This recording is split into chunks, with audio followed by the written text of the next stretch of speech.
Bună, dragii mei! Astăzi am primit prima comandă din campania 8. Haideți să vedem ce produse au comandat clientele mele. În această campanie, dacă îți dai comandă de produse în valoare de 50 de lei, beneficiezi de prețul special pentru setul Rar Pearls la 49,99. Îl găsiți la pagina 28. Setul conține apa de parfum Rar Pearls, loțiune de corp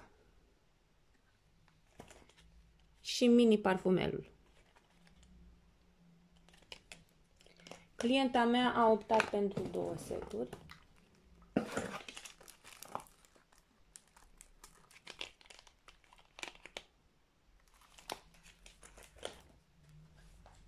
Un alt set, setul Persiv,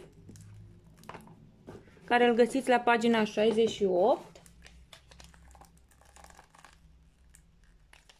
Este format din apa de parfum, spray-ul de corp,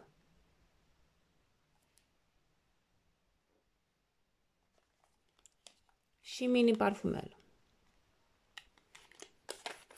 La prețul de 69,99.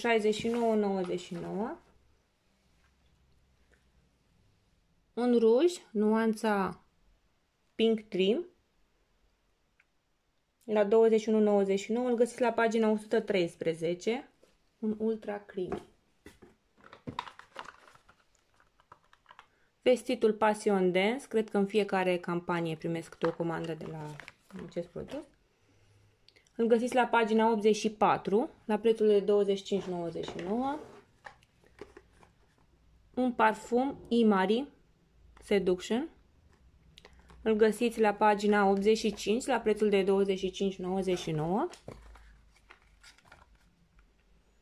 Un ser de păr.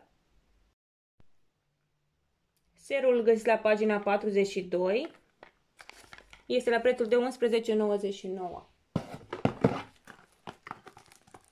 Un parfum Full Speed. Îl găsiți la pagina 97 la prețul de 55 de lei.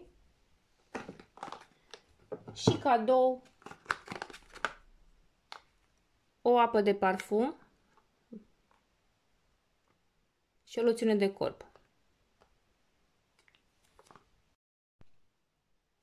Totodată am primit și revista My Even Magazine din campania următoare, campania 9, împreună cu 25 de cataloage, o mini broșură bonus care este valabilă în această campanie,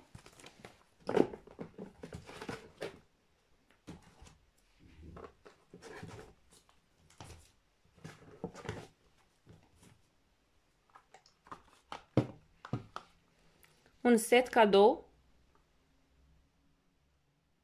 Rar Pearls și o moastră cu noul fond de ten Ser, nuanța Natural Beige. Abia aștept să o probez. Acestea au fost produsele comandate de clientele mele. Abia aștept să vă arăt și a doua comandă. Îmi puteți lăsa în comentarii ce produs v-a plăcut vouă din această comandă și dacă le-ați folosit până acum.